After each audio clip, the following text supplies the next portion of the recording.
श्री राधे। श्री सद्गुरुदेव भगवान के चरणों में दंडवती प्रणाम। आज मैं आपको श्री राधा रानी के वृंदावन की ऐसी महिमा के बारे में बताने वाला हूँ। अगर आपने ये वीडियो पूरा देख लिया तो निश्चित तौर पर आप वृंदावन की महिमा को जानकर बिना धाम जाए हुए, बिना परिक्रमा किए हुए आपका मन शांत हो ही नहीं सकता। तो चलिए जानते हैं श्यामाजू के श्री वृंदावन धाम की महिमा क्या है। श्री नारद जी कहते हैं, एक समय की बात है, ब्रज में विविध उपद्रव होते देख नंदराज ने अपने सहायक नंदो, उपनंदो, वृषभानुओं, वृषभानुवरों तथा अन्य बड़े बूढ़े गोपों को बुलाकर सभा में उनसे कहा। श्री नंद जी बोले, गोपगण, महावन में तो बहुत से उत्पात हो रहे हैं, बताइए हम लोगों को इस समय क्या करना चाहिए। श्री नारद जी कहते हैं, यह सुनकर उन सब में विशेष मंत्र कुशल वृद्ध गोप सनंद ने बलराम और श्री कृष्ण को गोद में लेकर नंदराज से कहा। सनंद बोले, मेरे विचार से तो हमें अपने समस्त परिकरों के साथ यहाँ से उठ चलना चाहिए और किसी दूसरे ऐसे स्थान में जाकर डेरा डालना चाहिए जहाँ उत्पात की संभावना ना हो। तुम्हारा बालक श्री कृष्ण हम सबको प्राणों से के समान प्रिय है, ब्रजवासियों का जीवन है,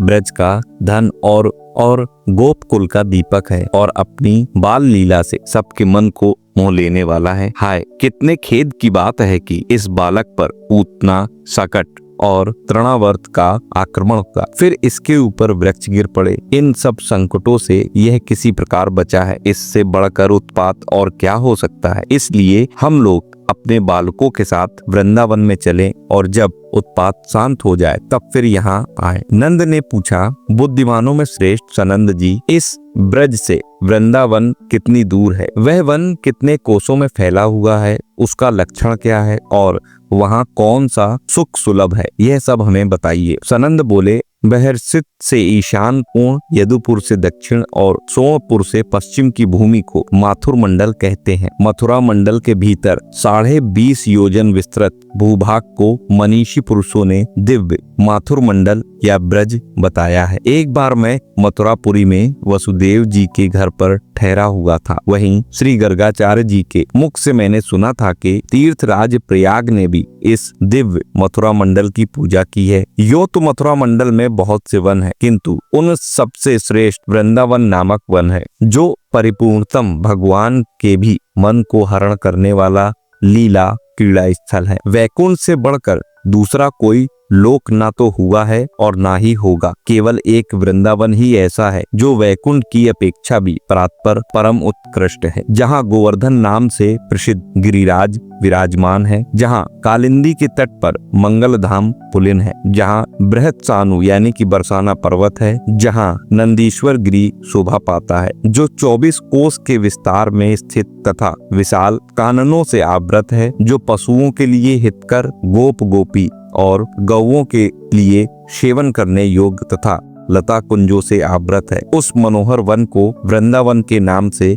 स्मरण किया जाता है। नंद जी ने पूछा, सनंद जी, तीर्थराज प्रयाग ने कब इस ब्रज की पूजा की है, मैं यह जानना चाहता हूँ। इसे सुनने के लिए मेरे मन में बड़ा कौतूहल, बड़ी उत्कंठा है। सनंद बोले, नंदराज, पूर्व काल में नैमित्तिक प्रलय के अवसर पर एक महान दैत्य प्रकट हुआ जो शंखासुर के नाम से प्रसिद्ध था। वह वेदद्रोही दैत्यराज समस्त देवताओं को जीतकर ब्रह्मलोक में गया और वहां सोते हुए ब्रह्मा के पास से वेदों की पोथी चुराकर समुद्र में जा घुसा। उन वेदों के जाते ही देवताओं का सारा बल चला गया। तब पूर्ण भगवान यज्ञेश्वर श्री हरि ने मत्स्य रूप धारण करके नैमित्तिक प्रलय के सागर में उस शंखासुर के साथ युद्ध किया। महाबली दैत्य शंख ने श्री हरि के ऊपर शूल चलाया, किंतु साक्षात श्री हरि ने अपने चक्र से उस शूल के सैकड़ों टुकड़े कर दिए। तब शंख ने अपने सिर से भगवान विष्णु के वक्ष स्थल में प्रहार किया, किंतु उसके उस प्रहार से परात्पर श्री हरि विचलित नहीं हुए। उस समय मत्स्य रूपधारी श्री हरि ने हाथ में गदा लेकर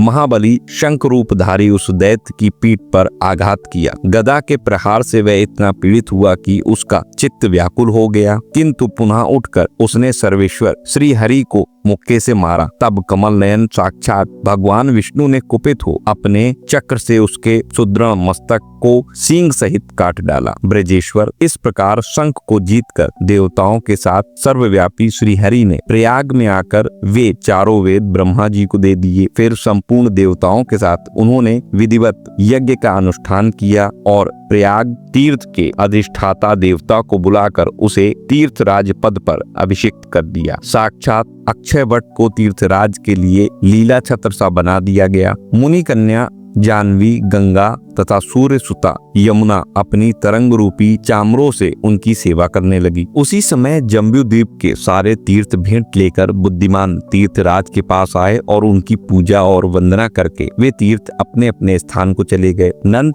जब देवताओं के साथ श्री हरि भी चले गए, तब वहीं कलह प्रिय मुनीन्द्र नारद जी आ पहुंचे और सिंहासन पर दैदीप्यमान तीर्थराज से बोले। श्री नारद जी ने कहा, महातपस्वी तीर्थराज, निश्चय ही तुम समस्त तीर्थों द्वारा विशेष रूप से पूजित हुए हो। तुम्हें सभी मुख्य मुख्य तीर्थों ने यहाँ आकर भेंट समर्पित की है, परंतु ब्रज के वृंदावन आदि तीर्थ यहाँ तुम्हारे सामने नहीं आए। तुम तीर्थ के राजाधिराज हो। ब्रज के प्रमादित तीर्थों ने यहाँ ना आकर तुम्हारा तिरस्कार किया है। सनंद कहते हैं, यो कहकर साक्षात देवर ऋषि शिरोमणि नारद जी वहां से चले गए। तब तीर्थराज के मन में बड़ा क्रोध हुआ और वे उसी क्षण श्री हरि के लोक में गए। श्री हरि को प्रणाम और उनकी परिक्रमा करके संपूर्ण तीर्थों से घिरे हुए तीर्थराज हाथ जोड़कर भगवान के सामने खड़े हुए और उन श्रीनाथ से बोले। तीर्थराज ने कहा, देव, मैं आपकी सेवा में इसलिए आया हूँ कि आपने तो मुझे तीर्थराज बनाया और समस्त तीर्थों ने मुझे भेंट दी,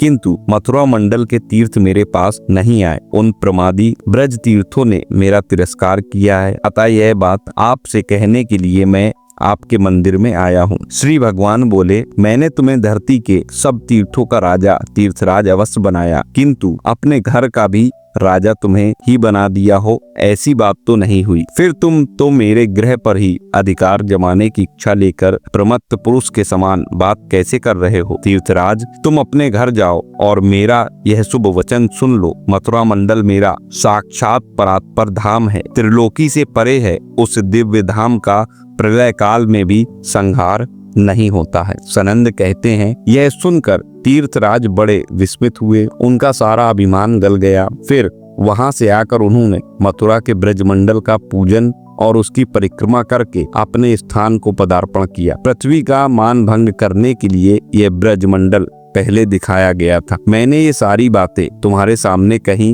अब और क्या सुनना चाहते हो? तब नंद जी ने पूछा, गोपेश्वर, किसने पहले पृथ्वी का मान भंग करने के लिए इस ब्रजमंडल को दिखलाया था, यह मुझे बताइए। सनंद ने कहा, इसी वाराह कल्प में पहले श्री हरि ने वराह रूप धारण करके अपनी दाण पर उठाकर रसातल से पृथ्वी का उद्धार किया था। उस समय उन प्रभु की बड़ी शोभा हुई थी। जल में जाते हुए उन वराह रूपधारी भगवान रमानाथ जनार्दन से उनकी दांतों के अग्रभाग पर शोभित हुई पृथ्वी बोली। पृथ्वी ने पूछा, प्रभु, सारा विश्व पानी से भरा है दिखाई देता है, अतः बताइए आप किस स्थल पर मेरी स्थापना करेंगे? भगवान वाराह बोले, जब वृक्ष दिखाई देने लगे और जल में उद्वेग का भाव प्रकट हो, तब उसी स्थान पर तुम्हारी स्थापना होगी। तुम वृक्षों को देखती चलो। पृथ्वी ने कहा, भगवान, स्थावर वस्तुओं की रचना तो मेरे ही ऊपर हुई है, क्या कोई दूसरी भी धरणी है? धारणामयी धरणी तो केवल मैं ही हूँ। सनंद कहते हैं, यो कहती हुई पृथ्वी ने अपने सामने जल में मनोहर वृक्ष देखे। उन्हें देखकर पृथ्वी का मान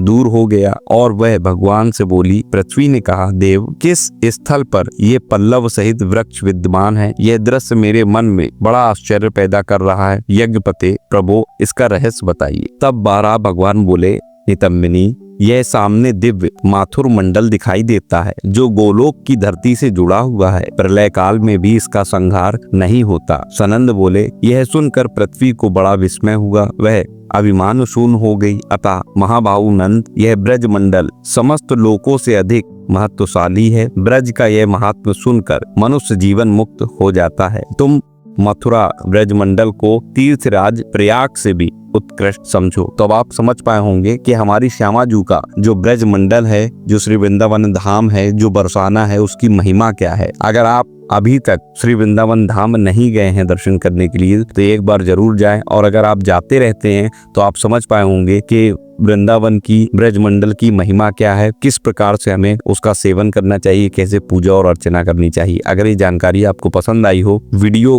को लाइक करिए, चैनल पर नए हैं सब्सक्राइब कर लीजिए। आगे और भी ब्रजमंडल और श्री राधा रानी से जुड़े जानकारी आपको इस चैनल पर मिलने वाली है। कमेंट में जय श्री राधे कृष्ण जरूर लिखिएगा। इस वीडियो को अन्य प्रेमी भक्तों तक शेयर करिएगा। मिलता हूँ अगले वीडियो में नई जानकारी के साथ। तब राधा वल्लभ श्री हरिवंश श्री राधे।